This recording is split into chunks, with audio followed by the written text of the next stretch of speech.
I was enamored by last year's Motorola Razr Plus 2023 mainly because it did the unthinkable by dethroning Samsung's flip phone and earning the status of the best foldable phone around.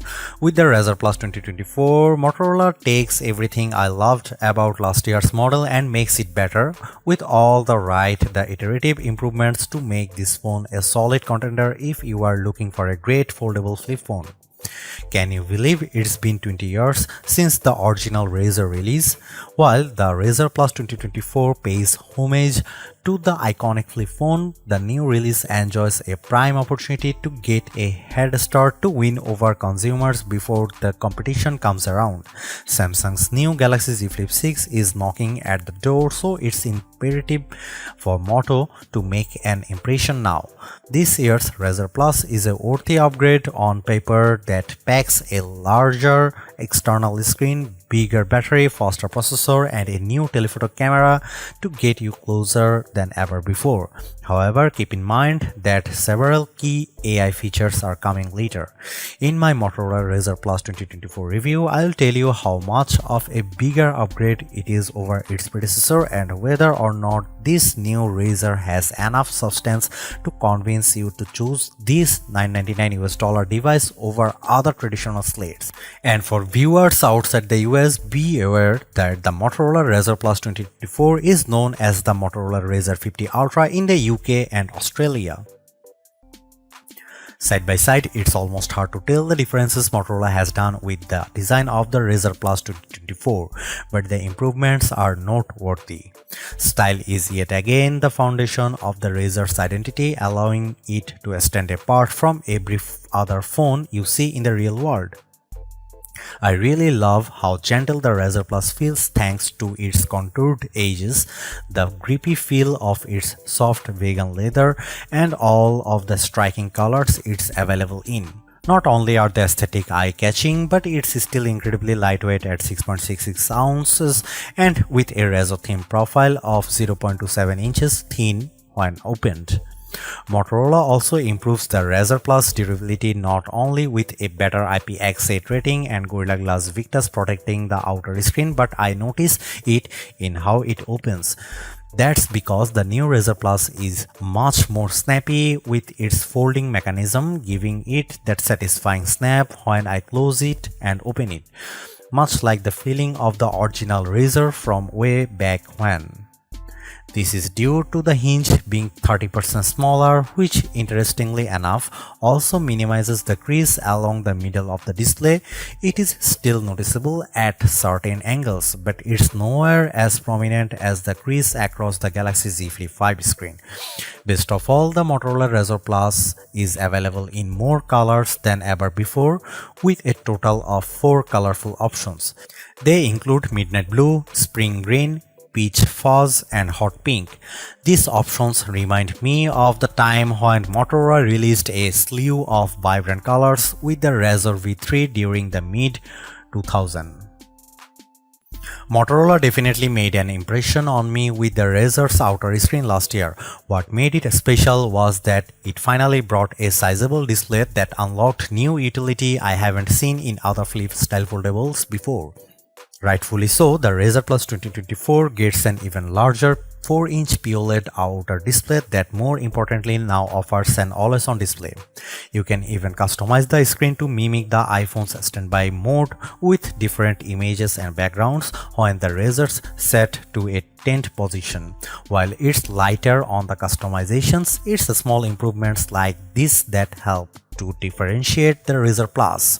Similar to before, there is a number of widgets to choose from with the outer screen, with the ability to punch the screen to see all the panels at once. And of course, I like that I can still run full apps natively, unlike the Galaxy Z Flip 5. Thanks to the larger screen, the Razr Plus 2024 is even more suitable for capturing selfies with the better main camera, along with being able to see more details in all the apps I use. Beyond that, the extra real estate also makes typing a bit easier than before. Opening up the phone reveals its 6.9-inch Full HD Plus POLED display. Out of the box, the colors look a bit more muted than I'd like, so I recommend switching the display setting to vivid for better color saturation. There is still a protective screen cover over the display, but now it extends all the way to the edges to make things look more discreet. I played a couple of YouTube videos indoors without any issues, but it can still be challenging to make out details on the screen outside when it sounds super bright. In our Geekbench testing, the screen reaches a peak brightness of 2158 nits. That's short of Motorola's claim of 3000 nits, but it's big improvement over the 1084 nits that the 2023 Razr Plus reached. The Razr Plus 2024 also features a display refresh rate up to 165Hz, which gives all the navigational animations of the interface an extra smooth look. However, it's a dynamic refresh rate that will adjust depending on what I am doing on the phone. While this helps to optimize the battery, I wish there was an option to lock onto that 165Hz refresh rate at all times. I have been asking for telephoto cameras in more flip phones, and while the Razr Plus 2024 makes this a reality, it requires a compromise. On one hand, I am stoked that the main camera has been upgraded to a beefier 50MP sensor, but Motorola ditches the ultra-wide camera in favor of a 50MP telephoto camera with 2x optical zoom. So what's the big deal? Well, I really found the ultra-wide camera of last year's Razr Plus handy for blogging and self-recording because of its wider field of view, and its omission to noticeable because the main camera's field of view is narrow. As a result, only my upper torso is visible when I'm vlogging, and it's nowhere as good when it comes to getting another person in the shot with me. I think omitting the ultra-wide camera is a missed opportunity because the Razr Plus 2024 would have made for a more compelling arrangement if Moto kept it and leveraged pixel binding with the main camera to deliver a 2x optical quality zoom. In theory, it would deliver the same package as the triple camera system we get in many flagship phones. Despite that, the camera app gets its share of changes as well, including a neo camcorder that can shoot vertical or horizontal videos while in this mode. Another change pertains to photo booth, which now works on both the internal and external cameras. Here are some camera samples of Motorola Razr Plus 2024.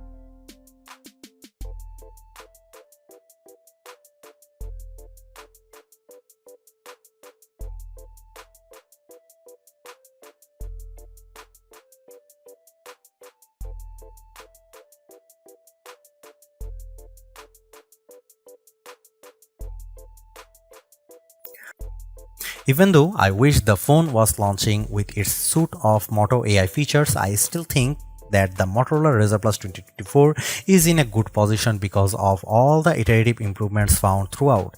It maintains the same stylish looks that has made the Razr one of the most attractive foldable phones around, while adding a bigger outer screen, much longer battery life, faster charging, and camera performance improvements.